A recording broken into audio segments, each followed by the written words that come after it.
Bienvenue sur Ici Éco. La fumée blanche n'est toujours pas sortie et aucune session du Conseil des ministres a eu lieu aujourd'hui vendredi pour nommer le nouveau gouverneur de la Banque centrale, car ce dossier reste en suspens entre le président de la République et le Premier ministre.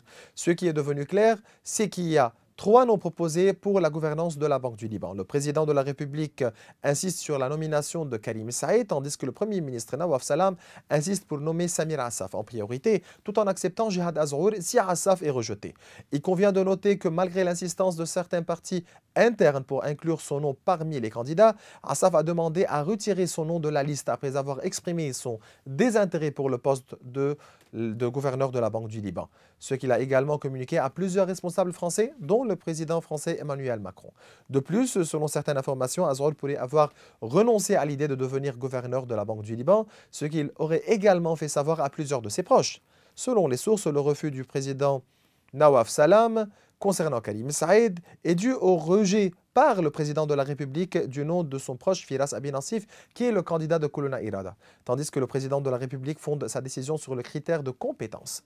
Les sources proches du dossier confirment que la position américaine soutient le choix du président de la République Joseph Aoun, et il n'est pas vrai que les États-Unis aient demandé de retirer Saïd de la course à la gouvernance de la Banque centrale.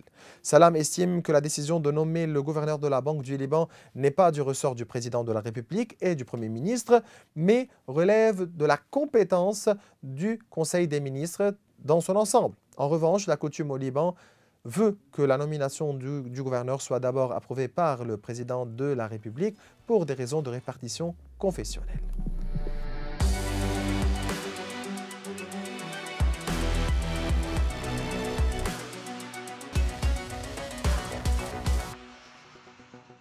Durant cet épisode, nous suivrons le dossier du logement et des prêts immobiliers subventionnés. Quelles sont les augmentations de la valeur des prêts?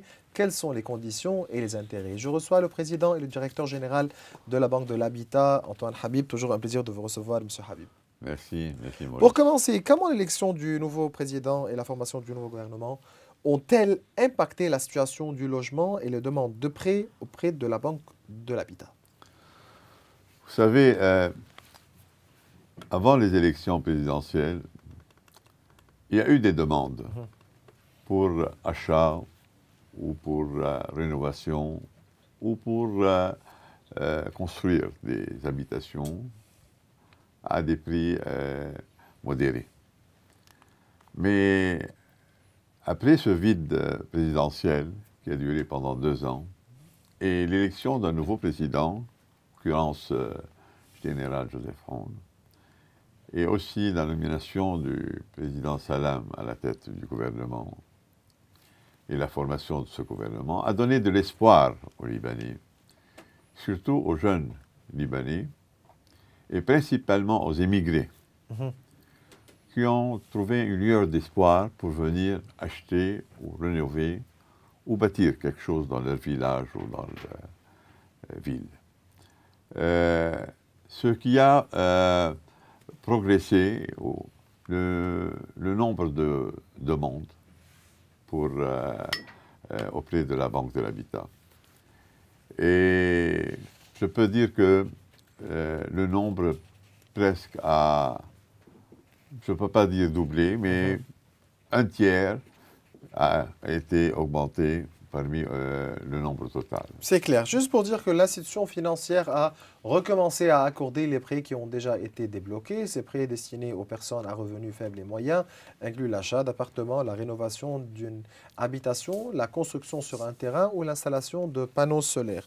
Nous savons que la Banque de l'Habitat est tenue à 80% par le secteur privé et 20% par le secteur public. Y a-t-il des investisseurs étrangers ou libanais intéressés par l'achat d'actions de la banque? Quant aux actionnaires actuels, y a-t-il des intentions d'augmenter leur part? Vous savez que la Banque de l'Habitat, c'est un partenariat entre public le et privé. secteur privé et le secteur public. C'est un exemple à suivre. J'ai vu dans la déclaration ministérielle que le gouvernement actuel va renforcer ce point-là en instituant des partenariats entre secteur privé et public dans plusieurs sociétés, plusieurs établissements. Et nous, c'est un exemple vif de ce que ce que c'est ce partenariat. Après cette élection du président Joseph Aoun, effectivement, il y a eu des demandes qui nous sont parvenues de l'étranger et même des Libanais qui sont venus s'enquérir pour de l'achat des actions à la Banque de l'Habitat, qui est considérée comme une valeur sûre, surtout que nous avons provisionné tous nos actifs et le résultat a été excellent de point de vue rentabilité. Et ce qui a poussé en fait le Fonds arabe à nous accorder les 165 millions de dollars. Nous allons parler de ce fonds-là. Donc, cette garantie, cette assurance que les montants qui ont été investis dans le capital de la Banque de l'Habitat a fait que beaucoup de Libanais et aussi étrangers ont voulu acheter des actions et même les actionnaires actuels, ils ont demandé à majorer leur participation à la Banque de l'Habitat. Très bien. Donc, il est important de dynamiser le partenariat entre le secteur public et privé et la déclaration gouvernementale vise à activer ce partenariat. Donc, après que la Banque de l'Habitat ait reçu la première tranche du prêt accordé par le Fonds arabe d'un montant de 165 millions de dollars, cela a permis d'offrir des prêts dont la valeur pour les personnes à revenus moyens s'élève à 50 000 dollars et 40 000 dollars pour ceux à revenus modestes. Il convient de rappeler aussi ici qu'avec un prêt du Fonds arabe pour le développement économique et social accordé à la BDH, celle-ci donc peut à nouveau accorder des crédits subventionnés au logement au Libanais. Le fonds a approuvé un prêt de 50 millions de dinars koweïtiens, donc 165 millions de dollars, étalé sur 5 ans. Chaque année, la Banque de l'Habitat recevra 10 millions ou bien 34 millions de dollars répartis en 2 versements par semestre de 50 millions. Cette augmentation du montant de crédit immobilier grâce au fonds, maintenant vous êtes en discussion avec le fonds qatari. Oui, effectivement. Donc, est-ce que cela va permettre d'augmenter les plafonds des prix? Et quoi de nouveau en ce qui concerne ces négociations avec le fonds qatari? Vous savez, je vais parler un peu des conditions d'octroi de crédit. Les conditions actuelles qui sont appliquées aux prêts qui proviennent du Fonds arabe, c'est le Fonds arabe pour le développement économique et social. Pour le développement, oui, qui est basé au Koweït. Nous sommes en train, le conseil d'administration, d'examiner des moyens pour réduire un peu ces conditions, de façon à ce que les demandeurs trouvent plus de possibilités. Monsieur Habib, en ce qui concerne les conditions pour l'octroi de prêts, vous dites quoi? C'est-à-dire que, comme vous savez, je vais répéter de nouveau quelles sont ces conditions qui soient libanais, qui n'aient pas bénéficié d'un prêt auparavant subventionné, qui n'ait pas un appartement sur tout le territoire libanais et que la superficie de l'appartement soit inférieure à 150 mètres carrés et que les Libanais à faible revenu ne devraient pas être plus que entre 1000 et 1500. Comme salaire. Comme revenu. Comme revenu. Comme revenu. D'accord, comme revenu. Et les Libanais dont le revenu est moyen devrait être entre 1500 et 2000. Alors, nous sommes en train de voir avec le conseil d'administration d'étudier la possibilité d'alléger ces conditions, de point de vue, par exemple, parce qu'il faudrait qu'il n'y ait pas un appartement sur tout le territoire libanais. On se considère, par exemple, si, par exemple, ce monsieur qui en fait la demande, il a un appartement à Akkar et qu'il veut, par exemple, s'installer dans une maison à Beyrouth, etc. Donc, on est en train de voir s'il y serait possibilité d'acquérir un appartement qui est loin de sa maison principale. En ce qui concerne les taux d'intérêt, Les taux d'intérêt, c'est 6%. Cela, on ne peut pas y toucher parce que c'est déjà un agreement qu'on a fait avec le Fonds arabe. Donc, on n'y pas touché. Concernant aussi, par exemple, les prêts subventionnés, si, par exemple, vous avez bénéficié auparavant d'un prêt subventionné, il est interdit actuellement d'en procurer un. Nous sommes en train de voir aussi s'il y a possibilité, si par exemple ce monsieur a remboursé le prêt subventionné et après quelques années, il peut en faire une nouvelle demande. Vous avez effectué une visite au Qatar et dans plusieurs pays arabes aussi. Existe-t-il un plan pour augmenter la valeur du prêt passant de 50 000 $ peut-être à 100 000 $ ou même plus? Et quel rôle joue le Fonds qatari pour le développement? Vous savez, cette visite est venue s'inscrire dans le cadre de la visite officielle qu'a fait le président du Conseil des ministres du Qatar, qui est venu visiter le président de la République, le général Joseph Aoun, ainsi que le président du Conseil et le président de l'Assemblée nationale. Et en fait, nous avons reçu une invitation officielle pour venir visiter le ministère des Affaires étrangères au Qatar, ainsi que le fonds de Qatar, le fonds d'investissement de Qatar. Et nous sommes rendus le 10 février, et où nous avons rencontré le ministre délégué au ministère des Affaires étrangères, et qui nous a suggéré, au nom du gouvernement qatariote, d'allouer un crédit de 100 millions de $ comme première étape pour les maisons qui ont été touchées après l'agression israélienne, et sur une période de 15 ans, d'un montant qui varie entre 10 000 et 50 000 $, et avec un délai de grâce de 2 ans.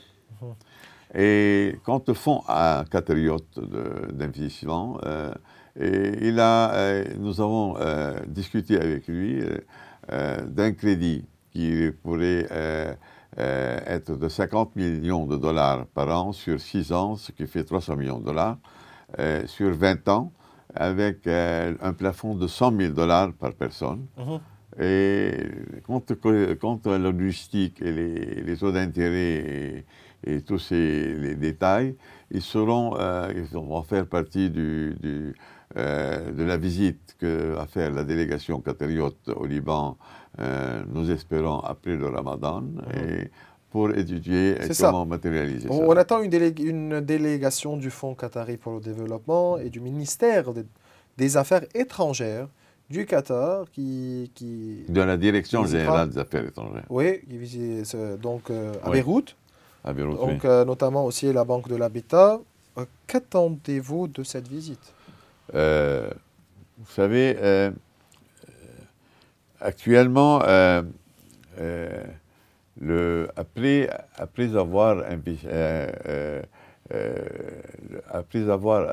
que le Fonds arabe nous a accordé ce crédit, il y a eu un due diligence de la part du Fonds arabe qui est venu examiner nos registres financiers et administratifs et à tout point de vue. Et c'est pour cela, après ce due diligence, qu'un crédit de 105 millions a été accordé. Donc, le due diligence a été déjà fait par les pays arabes. Sur base de quoi, le Fonds qatariote est venu nous voir. Maintenant, il reste à régler les détails. Et en principe, de part et d'autre, ils vont être soumis au conseil d'administration des deux côtés, que ce soit de la part de la Banque de l'Habitat ou de la part du Fonds qatariote. Ces détails sont très importants. Ils vont fixer les conditions d'octroi, ainsi que le taux d'intérêt principalement, qui serait aussi soumis à l'approbation du ministère, des représentants du ministre des Finances et des représentants du ministre des Affaires sociales, qui font partie du conseil d'administration. Donc, ces visites sont très importantes, mais elles sont sujettes à l'approbation des deux conseils d'administration pour que ces nouveaux crédits voient le jour. Y a-t-il des prêts prévus pour le processus de reconstruction et sous quelles conditions? De reconstruction suite à la guerre, certainement. Oui, mais Déjà, le ministre des Affaires étrangères de Qatar nous a fait cette proposition, mais ils n'ont pas parlé de maisons qui ont été ravagées complètement, détruites complètement. Donc, ils ont préféré laisser cela au gouvernement libanais, après qu'il y ait un recensement de l'état des maisons et des villages qui ont été détruits, et probablement après avoir instauré aussi l'infrastructure dans ces villages. Et une fois terminé, ils vont examiner entre le gouvernement libanais et le gouvernement qatariote ce genre de crédit. Mais nous ne sommes pas là pour recevoir des donations. La Banque de l'Habitat est là pour donner des crédits. Des crédits, donc, c'est ça. les donations, ça fait partie, par exemple, du gouvernement à lui de choisir qui va le prêter. Le gouvernement précédent, donc le gouvernement de Najib Mikati, avait chargé le Conseil de développement et de la reconstruction de soumettre une demande de prêt au Fonds de développement d'Abu Dhabi. Oui. Le Premier ministre Najib Mikati, que nous saluons sur ce plateau, a fait, suite à notre demande, cette requête auprès du président du CDR, et Nabil Jesser, que nous saluons aussi, et qui, en fait, a acquis et demandé d'octroyer un prêt à la Banque de l'Habitat. Jusqu'à maintenant, nous n'avons pas reçu ni de réponse positive, ni de réponse négative, mais apparemment que les choses vont bon train, mais ça prend du temps. Et surtout que nous avons Ramadan devant nous, il y a eu les fêtes de fin d'année, etc. Il y a plusieurs... Et ça va prendre du temps. Mais sûrement, les choses vont s'accélérer après l'élection du nouveau président de la République, le gouvernement. Tout ça, ça s'accélère. Moi, je pense que faire peut-être une visite à Abu Dhabi pour voir de quoi il s'agit, en coordination avec le président du CDR. Et nous avons contacté à ce propos l'ancien Premier ministre, Cheikh Saad Hariri, qui est résident à Abu Dhabi et qui est en excellent terme avec les dirigeants d'Abu Dhabi pour voir comment il peut nous aider. Aussi, nous avons contacté des amis communs qui sont très proches du régime pour voir comment faire avancer les choses. Le ministre des Finances doit agir rapidement pour résoudre la question des registres fonciers, en particulier donc au Mont-Liban. Sans ces registres, il est impossible d'obtenir des documents nécessaires pour postuler à un prêt. Oui, donc, il faut résoudre ce dossier, hein, les registres fonciers, c'est catastrophique. J'ai déjà vu le Premier ministre, je lui en ai parlé de cela. Lui dit qu'il faudrait mécaniser le système d'attestation foncière. J'ai cru comprendre que ça va prendre du temps. Mais nous n'avons pas du temps à perdre.